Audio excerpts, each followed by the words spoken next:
Hey, what's going on? I'm interviewing my friend John Murphy. I interviewed him, I think, a little over a year ago, and he has a drop shipping site. He was doing really well when we caught up with him before, making about 100K per month. That's top line revenue, but just the business is blowing up. So in August of 2020, he pulled in over 500K, which is amazing. There's a ton of growth happening. He's been trying some unconventional things, and it really started with the keyword golden ratio. We're going to back into the full story, but John, welcome. Thanks a lot for joining me. How's it going today? Thanks, Doug. Good, good. Nice to talk to you again. All right. So Good to catch up. you gave me this amazing update just via email a few months ago where you hit 100K in a month. And I was like, man, that's fantastic. Really great. And then things have just been exploding. So can you give us just a little bit more detail on just the growth and what's been going on as far as traffic and sales and stuff like that? Just a broad, high level summary. Yeah, sure. So, when I was hitting 100K a month, I thought, that was pretty much as far as it can go, and I was really happy with that. And I was just thinking of maybe I can do a few other things just so it doesn't go away. In the down months, I can try to keep the average. But the more I did, the more traffic came in, and the conversion rate increased a little bit as well, just because of the things we were doing on the website. And sales kept coming in, and then each month was just getting, like, in March, I think February was a lower month. It was like 63K or 68K. And then since March, every month since March has been bigger and bigger and bigger. And then with August hitting 500,000 in revenue, which is mind-boggling, really. Congratulations. Certainly wasn't expecting something like that. So yeah, it's great. This is very, very amazing. And I know when we first hooked up, you hired me for a coaching session because you needed some help with organic traffic. Can you Yeah. take us back a little bit to, that coaching session? What was going on? Why did you hire me back then? Yeah, so I was trying the traditional e-commerce strategy. You have a bunch of products on the website and you put some money into Google Ads or Facebook Ads, and the traffic comes in and some of them buy, and that's great. And it's pretty easy in the sense that if you do it properly, you run paid traffic, you just basically bringing people to the door and a small percentage will buy. But the products that I sell are not allowed. You're not allowed to run ads for those products. So I needed to find a way to get free traffic, basically. And I'd already been doing some blogging, but it didn't really have a purpose. I was putting content out because the manual says you have to produce content and often, but without much of a strategy. And it was very hit and miss. Like one blog would do well and the other nine wouldn't, and I couldn't really understand why. So that's why I came knocking and I was asking you for help. Just to teach me some of your secrets. And that's when we got into the we had like a pillar piece which was already doing okay, and then just a bunch of other stuff that didn't even didn't even rank. So you taught me some of the more how to internally link and create like a silo, for example, with a pillar piece and then a bunch of secondary posts with the long tail keywords that were easy to rank for. And and once I started doing that, not only did the pillar piece really get established in position one, the other blog posts were ranking as well. So it was just an accumulation of traffic. And now my organic sales are much higher than they were when we last spoke. So it's great. To say the least. And remind me and maybe validate me. Did you use the keyword golden ratio or was it just a more broad, long tail keyword approach? So I used the KGR. However, the let's say the numbers in the strict KGR that you explain in the YouTube videos as well you have out. I couldn't get any of the keywords to fit in those margins, so I just went a little bit broader. But I also had a very good idea of keywords in general as well. So when it didn't fit, I figured maybe I'll just write the content anyway. Better to have extra content than not produce content because it didn't, fit inside the square box, if you know what I mean. So it was hard to get keywords to fit in the it was like 0.25 or I remember what the value was, but there just wasn't enough keywords to fit. So I just sort of extended the boundaries a little bit just to fit more keywords in, and there was more choice then. But I also had like lots of FAQs and customer emails to also use as a resource about what are people looking for, what are people asking about. So that helps as well. So it was a combination of sources for content ideas.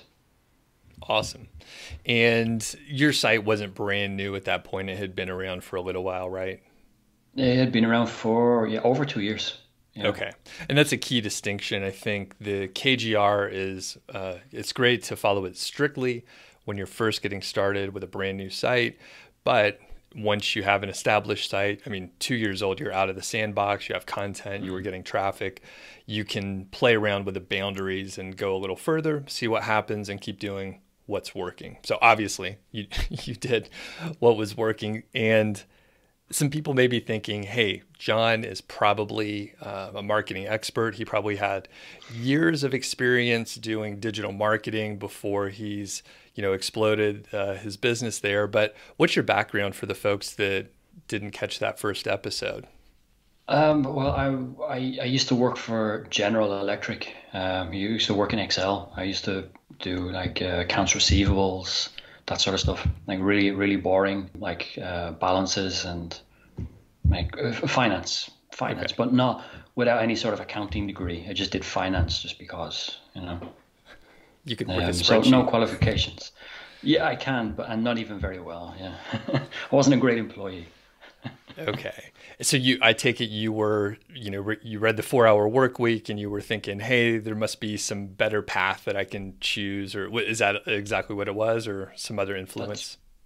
That's exactly what it was, yeah. All right. Well, I mean, the thing is, my wife has a higher career job than I do. So when my wife has an opportunity to move, we have that conversation, and then we'll relocate if it makes sense.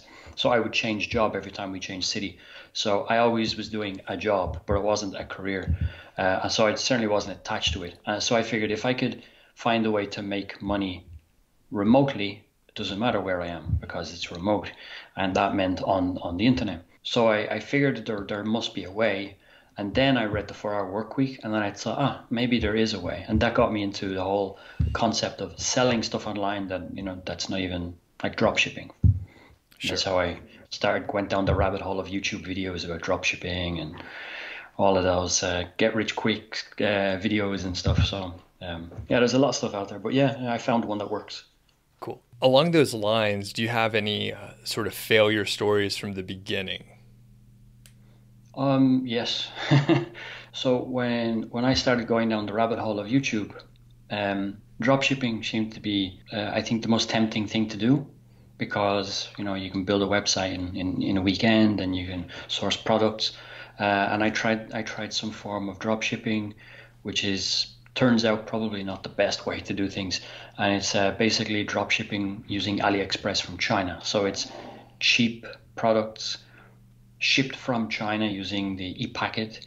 And I realized within about 3 or 4 weeks that really wasn't going to be it wasn't going to be feasible, a profitable process. And then I started looking a bit further into other forms of dropshipping. So this is my second store. Okay. And I take it it's the barrier to entry is so low and you're not really adding any value with the AliExpress drop shipping model. Is that one of the main issues?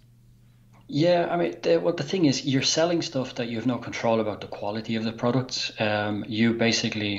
You hook up a software like an app to the Shopify store, and you automatically import a bunch of products that are available on AliExpress, and then you just increase the retail price on your website to whatever you like. And then when somebody buys from you, the system then orders it from AliExpress.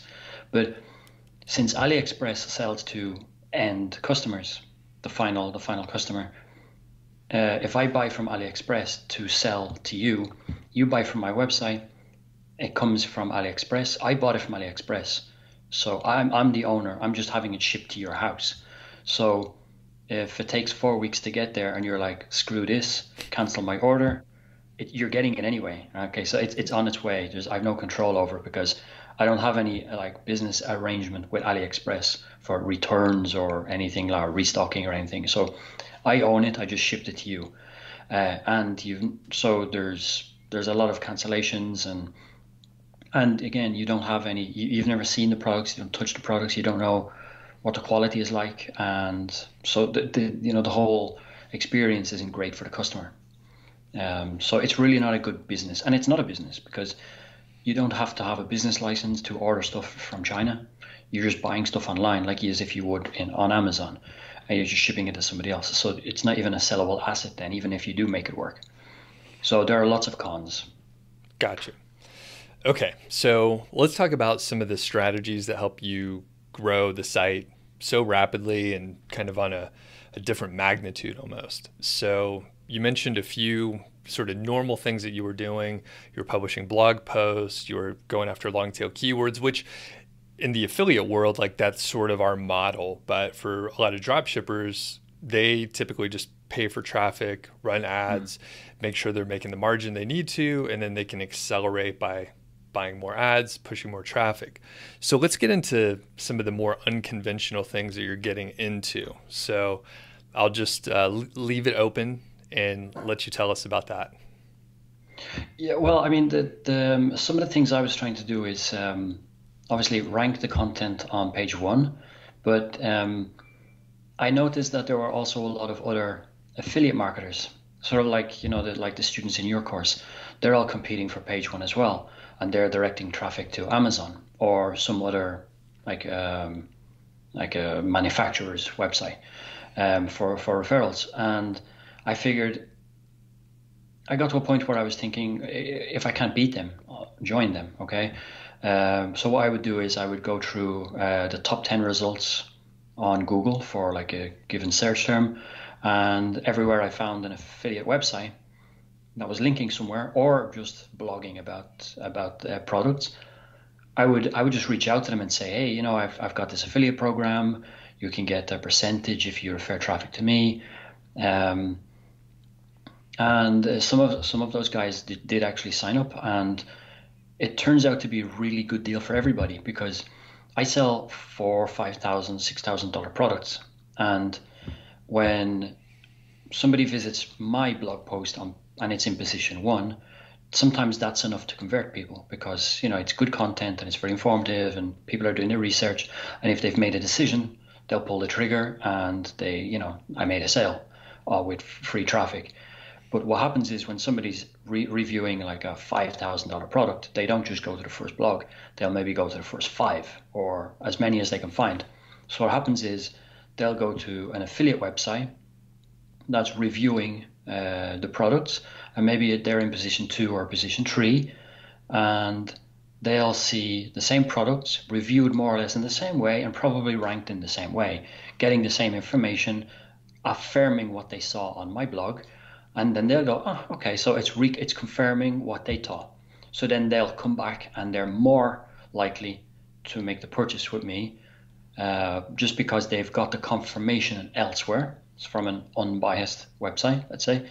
And maybe they'll do that 3 or 4 times. But if I have the affiliate websites that are in position 2, 3, 4, 5, and 6, I'm hedging my bets. And the customer is getting the confirmation that the products that I'm recommending are good since I'm the seller. I can't be trusted. To a certain extent, I guess. I'm a bit biased. So even if the customer was probably going to buy, the affiliate will still get a commission because they helped in the customer's journey of researching and reviewing. And it increases the chances of me making the sale because if position 2, 3, 4, and 5 are all referring to my store, I own a lot of the real estate on page 1, which helps a lot in terms of traffic. And so even if I refer every second sale gets as a referral, I'm fine with that because I probably wouldn't have made as many sales. I wouldn't have made that many sales. Awesome. Yeah, and obviously it's a marketing tool like by definition, but you're also getting the brand name out. So even if the person maybe doesn't convert that day or that week, they're still thinking, oh, wow, that brand is all over the place. I need to pay attention to that. So yeah, can you share the affiliate program details, like the percentage that you pay and sort of the cookie length Any other details? How Yeah. many sales you're pushing via affiliates? So I use Shopify has an app called Affiliately. I'm not sure if it's only for Shopify, but that's what the standard is in Shopify. A lot of people use it because it's very easy to use. Um, there's a dashboard, and anybody that signs up has access to their personal dashboard, so they have like full visibility of the amount of visitors they generated, how many sales and referrals. And I offer 5% commission. I offer 5% because I drop ship them, so my margins can be like 15%, and then I'll offer free shipping, and so I don't have a huge margin. So, but at 5% on a $5,000 product, if you sell one, that's like a $250 commission, which you wouldn't normally get something like that on Amazon, for example. And recently Amazon slashed their commissions. So I was able to gain more affiliates recently when I was saying, since Amazon now is offering, I don't know, it was like 2.5 or 3%, I'm offering 5%. And I offer a 30-day cookie. So it's a big window. So there's plenty of time for people to research and then buy 30 days later or 29 days later, whatever. So it's a big enough window, I think. I'm not sure what Amazon's cookie window is. It's 24 hours for like a standard cookie. So yeah, I mean, Okay. anything more than a day is a huge win. And with a product as expensive as that, people should and probably do research for a month or more. I mean, it's a pretty big investment. So that's pretty cool. Any other details with the affiliate program or observations? Well, what I've noticed is that I have a lot of affiliates registered, but there are only maybe 3 or 4 good performers. I think I paid out about $4,000 in commissions last month among them, which is it's a bunch of referrals. Maybe it might have been 50, or maybe it was like close to 40 referrals last month, something like that. Which I think I made about 150 sales, so maybe about 1/3 of them were referred, which means it's working and it's good. So that's all free traffic for me, even though if I pay out the commission. But it's all it's just par to the course. So what I am planning on doing now is I am trying to attract bigger affiliate websites, in addition to like individual people having an affiliate website, just because I'm trying to scale up and get a lot more traffic per affiliate instead of having 150 affiliates and 4 perform. I'd like 1 or 2 powerhouses in addition that could really change things, I think. Awesome. So that's sort of where I'm going maybe this quarter, next quarter. And you're talking like the wire cutters, like the biggest affiliate brands that we know of, right? Yeah. I mean, if it makes sense for my demographic. So like my demographic are hunters. So obviously I don't know. I haven't really gotten into the big affiliates like the power, like the wire cutters of the world. If there are hunting specific, or if they're outdoor specific, or they're just so big they do everything, I'm gonna start getting into the weeds within the next couple of weeks to see if they all fit, or if there are some that are big powerhouses in their space in a specific niche or demographic or area. So yes, I'm going to be looking for some of those big guys. Yeah. Just side note, free coaching here. Have you thought about reaching out to either podcast or YouTube channels, since it's like potentially a whole other set of people and the reach that they have is amazing? So just curious if you thought about it. I did last year when I wasn't the same size as I was, so I think I had a less of a footprint. So it's definitely to be revisited. I did find that out of all of the big hunting podcasts I reached out to, I didn't even get a reply. And I think I got one reply, and they wanted like a $5,000 product for free, just, as payment. And like if it's $5,000 product, it cost me at least $4,000 just to get it to them. And that's a huge investment. But I'm doing a few other things now where I can afford to take those risks, maybe. So I'm going to revisit podcasts, definitely. It didn't work in the past, but I wasn't at the same level as I am now. So I think I can try that again. And it's hard sometimes because it is almost like mass media, because some podcasts and YouTube channels have a huge reach, but maybe the listeners aren't super obsessive or they're not right in the market. So Mm. I don't know, just an idea. So I'm sure you'll investigate and execute if it makes sense. So Yeah, cheers. I know that you were going down the affiliate route and you mentioned, hey, what if I maybe kind of push my own traffic? So can you tell us about that experiment? Yeah, so I did start a blog on WordPress, and I don't I don't understand WordPress at all. So now I have a guy called Dario that just takes care of that website for me. But I did really like the idea of creating an affiliate website, and instead of referring, to Amazon, refer to my store directly. So it would look like an unbiased review, but without making stuff up, genuine reviews, but from a seemingly unbiased resource, let's say. And because my products aren't, directly for hunting, but they're very applicable. I don't get hunters knocking on my door, so I wanted to just have a wider net and have a hunting niche website that also talked about like a bunch of other products, but also mine, and then refer them. And yeah, you'll know better than I do. You don't get traffic right out the gate. It took me.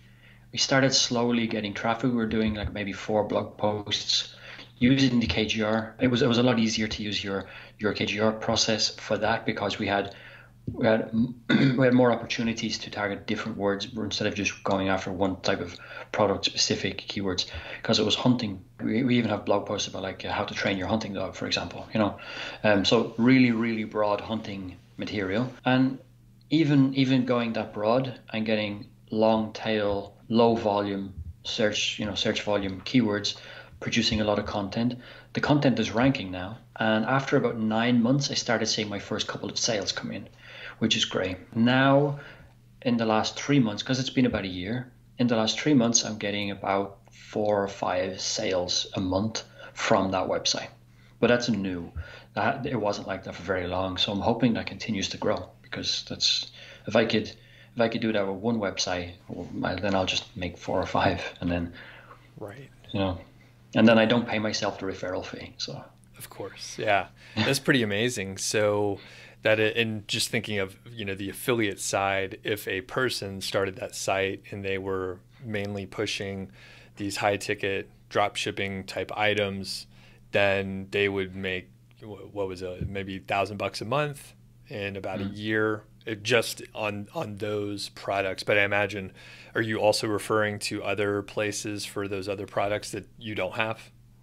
So I was referring to Amazon, because I figured if we're going to write about a lot of other stuff, we may as well, create an Amazon Associates account and link it up to that. But it was like pulling teeth. It was so complicated. Like, it was overly complicated. Not the process, but it kept locking me out. It kept telling me that they don't recognize my user or something. There was always something wrong, something technical to fix. And it was more with my Amazon account rather than the links themselves. And it was just, and because I was doing all of this other drop shipping stuff, I really didn't want to be arguing about like my Amazon Associates account. So I actually decided to, because Dario does a great job running the website, and he has other websites as well, because he follows your course, and he does a lot of other websites so he offers it to me as a service. So I said to him, how about this? I still pay you your monthly fee. You put in your own Amazon link to all of those products, as long as you promise to concentrate on traffic going to my store, because that's the whole purpose of its existence. But if you get extra Amazon commissions, they're all yours. And he was like, are you sure? Because that's great for me. And I was like, then I'm removing the headache, and you're just going to keep putting out great content, and you're incentivized as well. So it's been a couple of months where he gets the Amazon commissions and I get the referrals to my website. Wow, that's an amazing deal. And it's funny you mentioned like having issues with the Amazon account and just it being a hassle, since I say, hey, it's probably one of the easiest ways to get started, blah, blah, blah. And a lot of people would think the drop shipping model is more complicated. You got to run ads and blah, blah, blah. But yeah, kind of funny. Do you happen to know how much he's making? Does he report back like, hey, we did really good in this, on the Amazon side? No, No, I don't even ask him because I don't want it to be uncomfortable for him because if he has a great month, I mean, he might feel uncomfortable that Okay. I might feel hard done by or something, which I don't. But I know for the first 9 months for sure it was zero because there was also no traffic. So now I'm getting referrals to my store. I'm hoping he's getting referrals Sure. through it as well because then that's good for him too. So gives Very him something cool. to focus on as well. Where did you find him? It was, I don't remember, but it was in a Facebook group because I used to stalk a few of the Facebook groups that were like niche pursuits and those Facebook groups where because when I realized I needed to learn before I contacted you, I was trying to stalk affiliate marketers because I figured I need to get organic traffic and I need to do it the way they do it because that's what they do. That's their bread and butter. So that they live and die by getting traffic.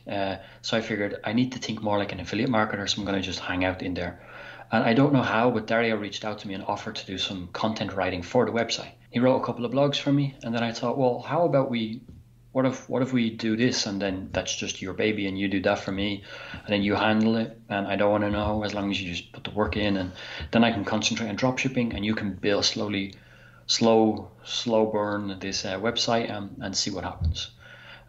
So he reached out to me offering some writing services, and it just went from there. Very cool. Moving on to the other sort of unconventional idea, you mentioned that you bought another brand out there. So, how did that work? What gave you the idea, and how do you envision this sort of sales funnel working?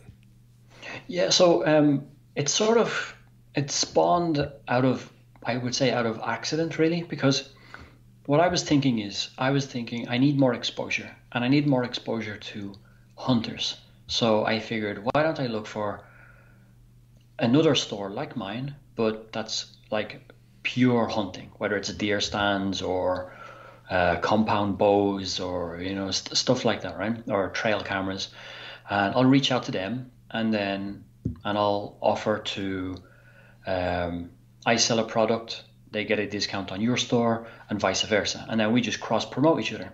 Okay, and I figured that could be really good for both of us. So I reached out to a few stores and I didn't get any replies, and people just didn't seem interested. And as I was going through a few of these websites, one guy just replied and said, "Actually, do you know what? I don't even get any traffic, so I'm actually selling the store because I just don't want to close it. So I'm just gonna sell it cheaply and then I'm done with it." I was like, "Well, how much are you gonna sell it for?" He asked for 2K, and I thought, I mean, it could be an expensive experiment if it goes wrong, but I figured, why don't I create the store and start to get traffic to that store organically, the way I've learned how to do from you on my main store. And if I can get traffic, hunters to a hunting store, it should be easier. And then I'll just start introducing them to my other store, whether it's you buy a compound bow and, hey, do you want this also?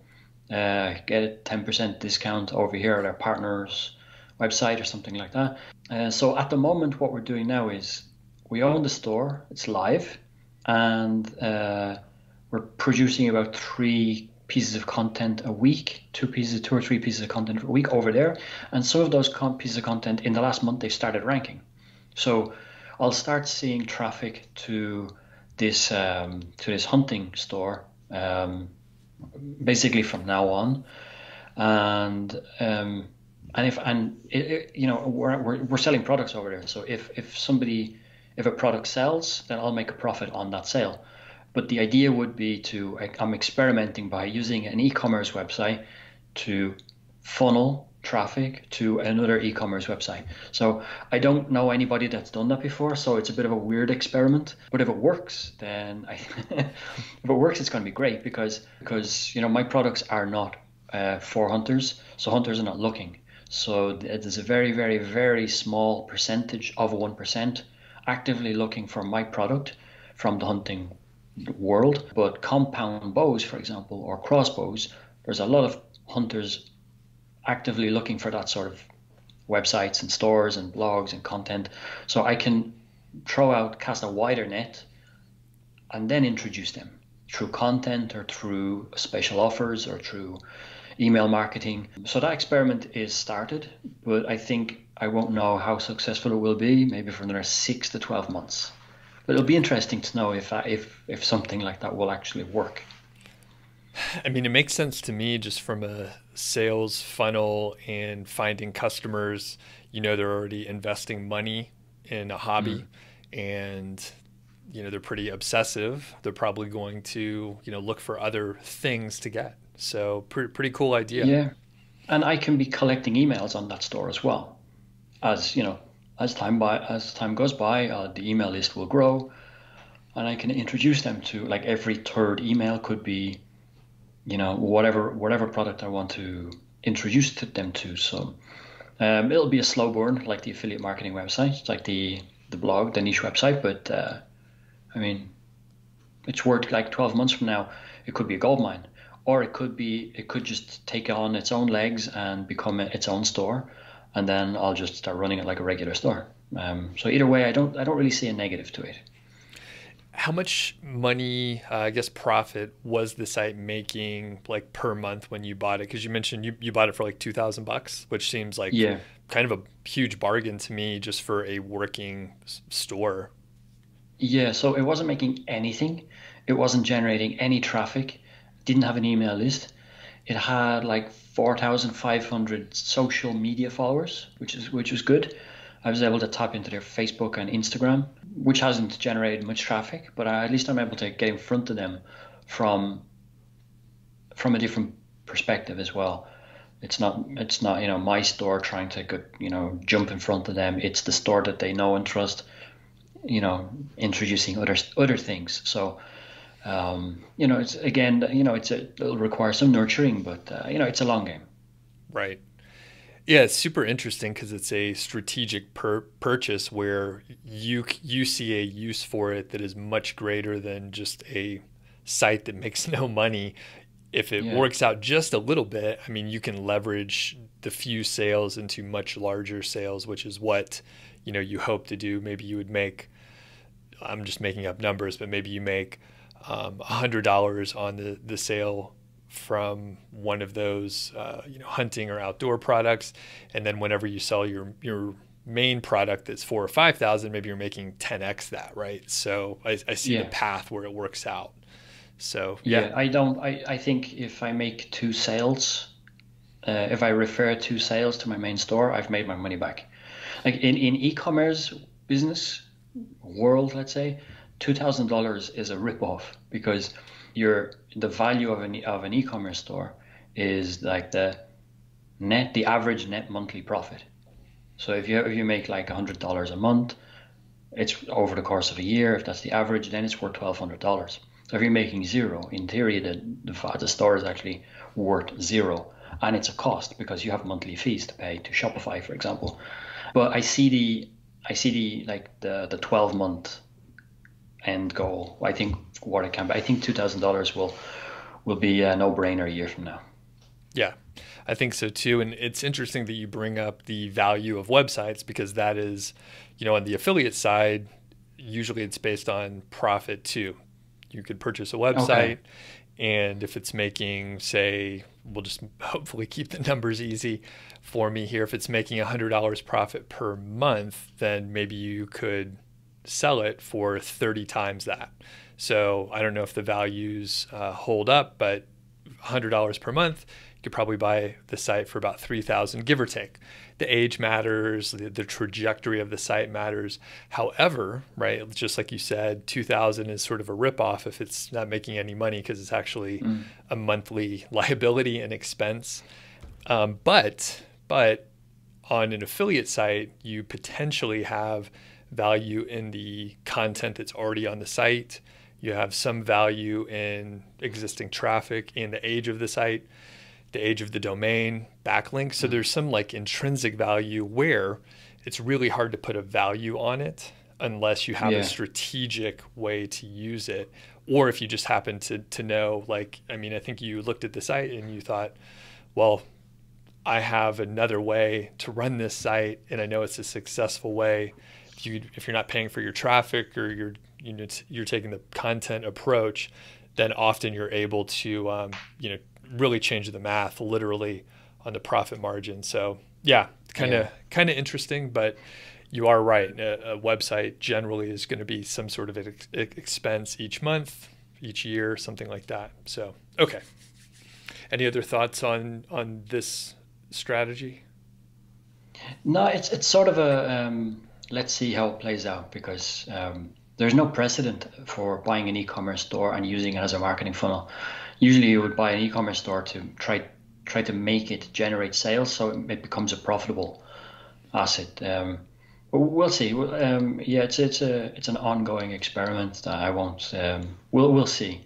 Maybe our next catch up, we'll know if it worked or not. Yeah, definitely. So before we sort of finish up and hear about what you're going to be working on soon, how much time do you put into your business?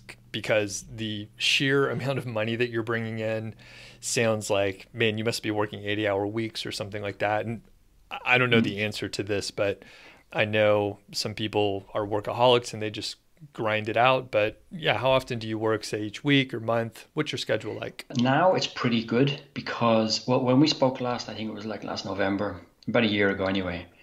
I was I was working like 100 hours a week, and it was insane. Not that I was grinding 100 hours, but I was just constantly, I might be in Ahrefs, or I was just on live chat or answering the phone, and I was doing a lot of work. Now I work about an hour a day, something like that. But since the last time we spoke, I've hired 5 people. So I went from like a one-man juggling show, spinning plates and sometimes breaking plates, to now I've got like a team of 5. Everybody's doing something else, and I'm just there sort of checking in to make sure everything's okay. And I do more of the visionary, let's try this experiment sort of thing. Was it hard shifting gears and delegating? It was very hard to give over the reins here, especially to customer service, because it took me a very long time to be comfortable talking to people on the phone about the products and sounding like I knew what I was talking about. It takes a very long time to become an expert. And then to just give somebody complete control of whether that person is convinced or not to buy after the conversation, it was very hard. But I should have handed up the reins a year ago. I just didn't have any, I don't have any SOPs in place. And I knew I needed help. I just didn't know how I could even give somebody the tools to do a good job. So I ended up just always doing it myself. But I got to a point that was just breaking point, breaking down, burnout. I think last year, one time I even cried into my breakfast cereal first thing in the morning. And I didn't even know I was crying. My wife was like, "Yeah, John, you're burnt out. You need help." I said, "You might be right." But you don't see it like happening. It just comes to creep up on you over a long time, and then. But now that everybody knows what their role is and they're all doing a really good job, they're all on Slack. If they need me, they message me. Otherwise, I just sort of log in, see how everybody's doing. I sort of throw ideas out to them, depending on what their role is, and I say, "What do you think about this?" And so I'm sort of steering the ship. So I could do an hour a day, 2 hours a day, and that's it really. Can you tell Which is us? great. Yeah, that is absolutely amazing. Just to hand over control, be comfortable with it, and then of course see Mhm. the business grow so much and realize that like, oh wow, that maybe would have been good to do a little sooner. Yeah. Can you tell us anything about how much you pay your team?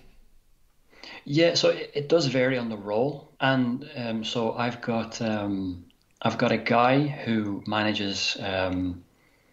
So I've just started running paid traffic again. So I found a back door into running paid traffic. So it may not last, but I found a way that I can run paid traffic, and because it's been so long, I don't remember how to do it, and it's one of those skills that I don't want to go back and relearn. So I know a guy who's an expert at both Facebook and Google, and he earns $1,000 a month, and he manages the whole thing. Then I've got 2 guys on customer service, and they range in between like the $600-700 a month for like live chat. So they're on the website, they answer live chat, they answer emails, and they'll send an email to the supplier when we get an order, that sort of thing. All the things I used to do on a day to day. I've got a girl. She's a rock star. She's my SEO expert. So I hired her to do all my content, and she knows your processes very well. So it was a very easy transition. During the interview, she knew exactly everything you talk about, how to target, like the KGR and siloing, and how to, it's because she's been doing it for a while. So that was very easy to hand over once I saw the work she was doing. So she does that full time for me. So it's great. And in fact, once I got out of my own way, I'm able to do a better job, because I might have put out one piece of content a month, or maybe not even that much. She can put out 3 or 4 pieces of content a week, and she's getting backlinks the whole time. Every time she's getting 2 or 3 backlinks a week. That's not the sort of volume I would have been able to do, because my whole time was answering phones and answering live chat and email until I fall asleep, because my store is in the US and I'm in Italy. So if I fall asleep at 1 o'clock in the morning, it's still daytime in the US. So I'm missing sales and missing calls and missing chat. So I was the bottleneck. So we're actually producing a lot more. It's like a well-oiled machine now, once I just got out of the way. It's funny how that works. Very cool. Well, what's coming up for the store? You mentioned you're hoping to get into some bigger affiliate websites and just grow via, I guess, whales out there. So, yeah, what's the plan with that? So a few weeks ago, I was talking over Facebook Messenger with one of my affiliates. He's the guy who sends more sales to me than anybody, and he does a really good job. And I'm just one of his stores that he refers to. He's doing a really, really good job. And he just said in passing, he said something along the lines of, John, I think if you were to just make it a little bit more aesthetically appealing, I think you'd be able to attract some of the bigger affiliates. And it just got me thinking. And then the idea just wouldn't leave me. So I think it's time to give the website a facelift.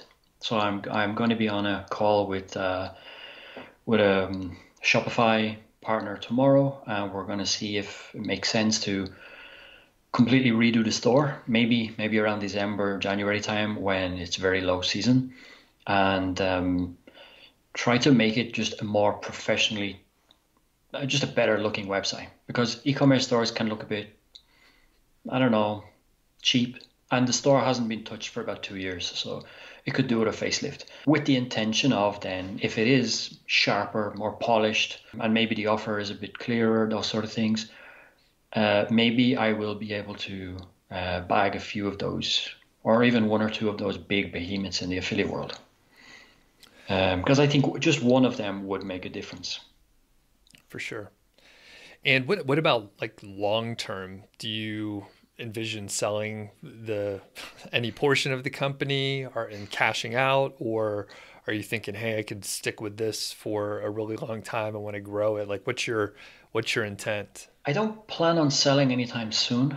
I guess the idea would be to sell eventually, but less now more than ever, because when I got to that last August, I hit 100K, and it was like the first time I hit 100K in a month, and I thought, oh my God, like this is it. I mean, I figured there was a glass ceiling to it, and that was it. And I thought, if I can just keep it at this, but I was burnt out. I'm being burnt out, and I was thinking, how much is the store worth now? Maybe it's worth considering.